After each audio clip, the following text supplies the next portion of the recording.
राधे कृष्ण। आप सभी को ओम नमो नारायण। स्वागत है आप सभी का आपके अपने चैनल देव देवी धाम में। मैं राजेश्वरी फिर से आप सभी के सामने लेकर आई हूँ कार्तिक माह के इस पावन अवसर पर कार्तिक महात्म्य कथा के सभी अध्याय। तो आज हम पढ़ेंगे और सुनेंगे कार्तिक महात्म्य कथा का अध्याय 20। तो अध्याय को शुरू करने से पहले चलिए भगवान श्री गणेश जी को और अपने गुरुदेव को नमन कर लेते हैं। ओम श्री गणेशाय नमः। ओम श्री गुरुदेवाय नमः।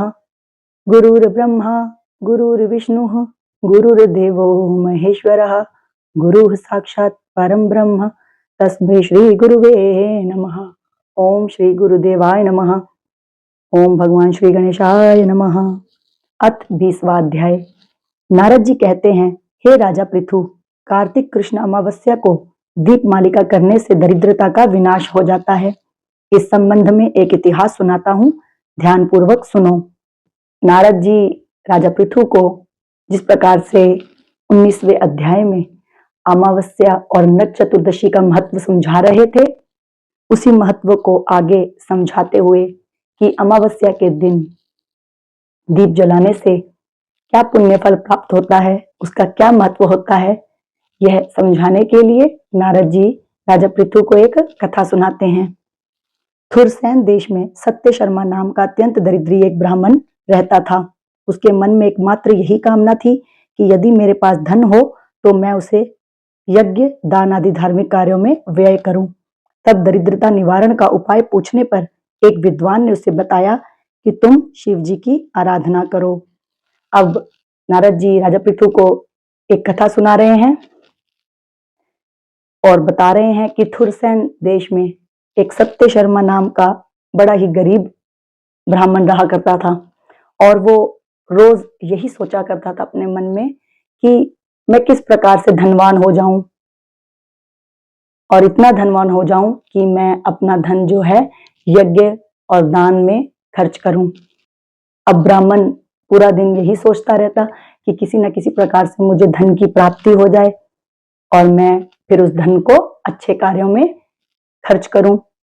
अब ऐसे ही उसे एक दिन एक विद्वान मिलता है और जैसे ही उस विद्वान से वो अपने गरीबी का निवारण पूछता है कि किस प्रकार से मैं धन प्राप्त करूं, तो वो विद्वान उसे भगवान शिव की पूजन करने का उपाय बताता है कि तुम भगवान शिव की आराधना करो। उसने शिव जी की उपासना प्रारंभ की। निदान 1 वर्ष बीतने पर एक दिन शिव जी ब्राह्मण का रूप धारण कर उसके पास आकर बोले, हे विप्र, धन की प्राप्ति के लिए तुम राजा के पास जाकर उससे वरदान मांगो कि कार्तिक की अमावस्या को हमारे सिवाय और कोई अपने घर में दीपक ना जलाए। अब ब्राह्मण सत्य शर्मा ने उस विद्वान की बात सुन करके भगवान शिव की आराधना पूजन शुरू कर दिया। अब शुरू कर दिया तो उसे करते हुए 1 वर्ष बीत गया।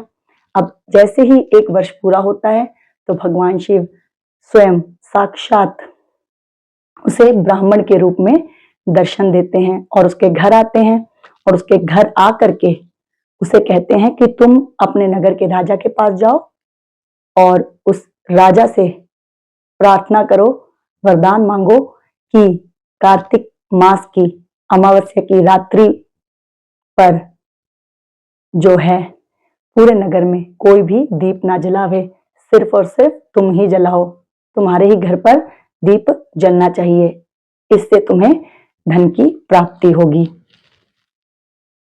ब्राह्मण ने ऐसा ही किया और राजा ने उसकी बात स्वीकार करके कार्तिक कृष्ण चतुर्दशी को सारे शहर में ढिंढोरा पिटवा दिया कि अमावस्या को कोई भी अपने घर में दीपक ना जलावे। राजा की आज्ञा मानकर पूरे नगर ने अपने घर में दीपक नहीं जलाए और अमावस्या की रात्रि को लक्ष्मी जी नगर में आई तो देखा कि समस्त नगर में अंधेरा है, मगर एक ब्राह्मण का घर खूब सजा हुआ है और दीपमाला से जगरमगर हो रहा है।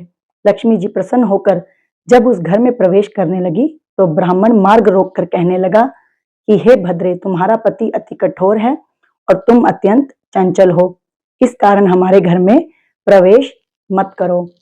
अब जैसे ही वो ब्राह्मण राजा से वरदान मांगता है तो राजा इस बात को स्वीकार कर लेता है उस ब्राह्मण की, और पूरे नगर में ढिंढोरा पिटवा देता है नरक चतुर्दशी के दिन कि पूरा नगर जो है अमावस्या की रात्रि को दीप अपने घर में नहीं जलाएगा, और पूरा नगर राजा की आज्ञा मान करके अपने घर में दीप नहीं जलाता है। और उस दिन सिर्फ सत्य शर्मा ब्राह्मण ही अपने घर में दीप जलाता है। अब जैसे ही माँ लक्ष्मी जी अमावस्या की रात्रि को भ्रमण पर निकलती हैं और देखती हैं कि पूरे नगर में अंधेरा है और सिर्फ सत्य शर्मा के घर पर ही दीप जल रहे हैं, उसका घर ही अत्यंत सुंदर लग रहा है, जगमगा रहा है, तो माँ लक्ष्मी जी उसके घर में प्रवेश करने लगती हैं। और जैसे ही माँ लक्ष्मी उसके घर में प्रवेश करने लगती हैं तो वो माँ लक्ष्मी जी को रोक देता है और कहता है कि हे भद्रे, आपके पति तो बड़े गुस्से वाले हैं और आप इतनी चंचल हो, तो इसलिए मैं आपको अपने घर में प्रवेश नहीं दे सकता। तब लक्ष्मी जी कहने लगी कि भगवान के शयन के समय मैं आई हूं, इस कारण निश्चय ही तुम्हारे घर में निवास करूंगी। यह सुनकर ब्राह्मण कहने लगा कि यदि तुम इस बात की शपथ लो कि मेरी 3 पीढ़ी तक इस घर में नहीं जाओगी और यहाँ पर स्थायी निवास करोगी, तब इस घर में प्रवेश कर सकती हो। अब ब्राह्मण बड़ा चालाक माँ लक्ष्मी जी के आगे एक शर्त रखता है कि यदि आप मेरे घर में प्रवेश करना चाहती हैं तो आपको मेरी एक बात माननी होगी। अब पहले तो वो लक्ष्मी जी को यूं कहता है कि आपके पति बड़े गुस्से वाले हैं और आप चंचल हो, आप रात को मेरे घर में आ गई हो, तो मैं तो आपको प्रवेश नहीं दे सकता। फिर माँ लक्ष्मी जब उन्हें कहती हैं कि मेरे पति जो हैं वो सो रहे हैं, इसीलिए मैं आई हूं और मैं तुम्हारे घर में वास करूंगी, तब वो कहता है कि मेरी एक शर्त है कि आप मेरे घर में 3 पीढ़ियों तक वास करें, स्थायी वास करें, तभी मैं आपको अपने घर में आने की अनुमति दूंगा। अब जैसे ही माँ लक्ष्मी उसकी ये बात सुनती हैं तो क्या कहती हैं, चलिए सुनते हैं। लक्ष्मी जी ने कहा कि यदि तुम विधि पूर्वक मेरा पूजन करोगे तो निश्चय ही मैं तुम्हारे घर में वास करूंगी। यह सुनकर ब्राह्मण ने पूछा कि मैं किस विधि से तुम्हारा पूजन करूं।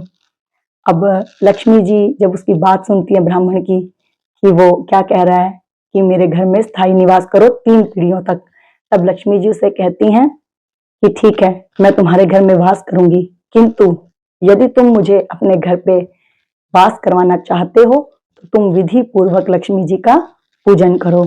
अब जैसे ही वो ब्राह्मण माँ लक्ष्मी जी की ये बात सुनता है तो वो माँ लक्ष्मी जी से ही पूजन की विधि पूछने लगता है और कहता है कि मुझे बताएं कि किस प्रकार से मैं पूजन करूं कि आप मेरे घर में स्थायी वास करें। तब लक्ष्मी जी उन्हें पूजन की विधि बताती हैं, तो चलिए सुनते हैं। तब लक्ष्मी जी ने कहा कि कार्तिक कृष्ण अमावस्या को प्रातः काल स्नान आदि से निवृत्त होकर देवताओं तथा पितरों का पूजन करो।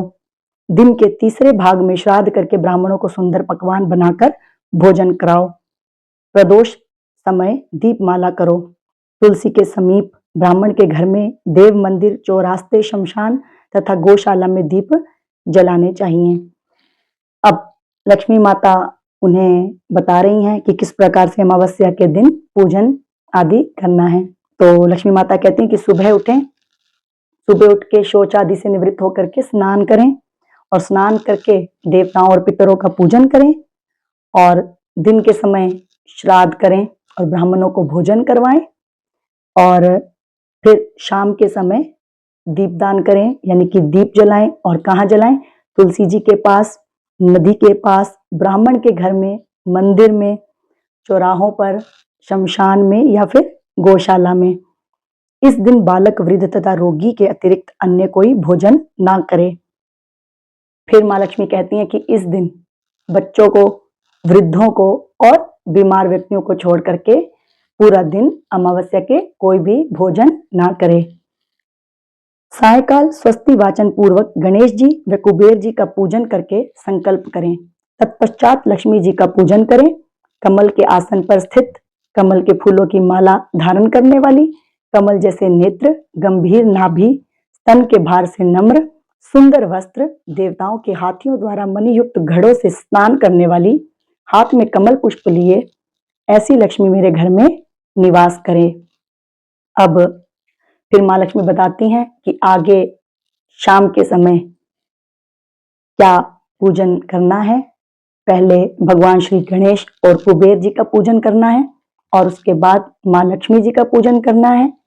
माँ लक्ष्मी जी के ऐसे स्वरूप को ध्यान करके जो कमल के आसन पर विराजमान हैं, जिन्होंने कमल की माला धारण की हुई है, जिनके हाथों में कमल है, जिनके अत्यंत सुंदर वस्त्र हैं और जिनके नेत्र भी कमल के समान हैं, और ऐसी लक्ष्मी जी के स्वरूप से प्रार्थना करें कि हे लक्ष्मी, आप मेरे घर में वास करें, निवास करें।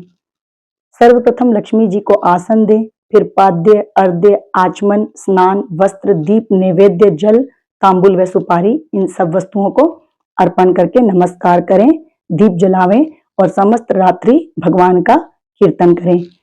फिर माता कहती हैं कि इस प्रकार से मेरे सुंदर रूप को स्मरण कर उससे प्रार्थना करें कि वो आपके घर में निवास करे, और ऐसा करने के बाद मेरे उस स्वरूप को आसन दे, पाद्य दे, अर्घ्य दे, धूप, दीप, नैवेद्य आदि चढ़ाएं, पान चढ़ाएं, जल चढ़ाएं, फूल चढ़ाएं और सुपारी चढ़ाएं, और ऐसा करके आप सभी नमस्कार करें और नमस्कार करने के बाद दीप जलाएं और पूरी रात्रि भगवान का भजन कीर्तन करें।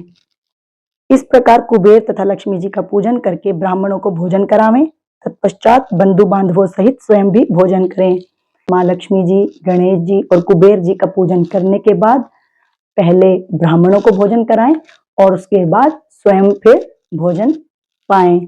सत्य शर्मा ने विधिवत इसी प्रकार किया, जिससे उसके यहाँ काफी धन धान्य हो गया। इसके बाद उसने अनेक यज्ञ भी किए।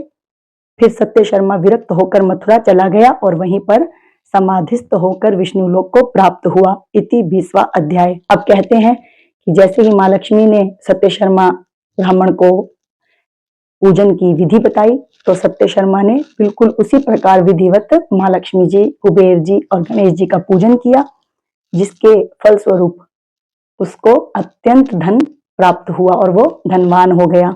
और फिर उसने उस धन से बहुत से यज्ञ किए, बहुत दान दिए, और एक समय ऐसा आया कि वो विरक्त हो गया और विरक्त होकर के वो मथुरा की ओर गमन कर गया। और मथुरा की ओर जब वो आया तो मथुरा में आकर के वहीं पर उसने समाधि लगा ली और समाधिस्थ होकर के वो विष्णु लोक को चला गया। इसी के साथ 20वां अध्याय पूर्ण हुआ। आगे और अध्याय सुनने के लिए इसी प्रकार से हमारी वीडियोस देखते रहिएगा। ओम नमो नारायण। राधे कृष्णा।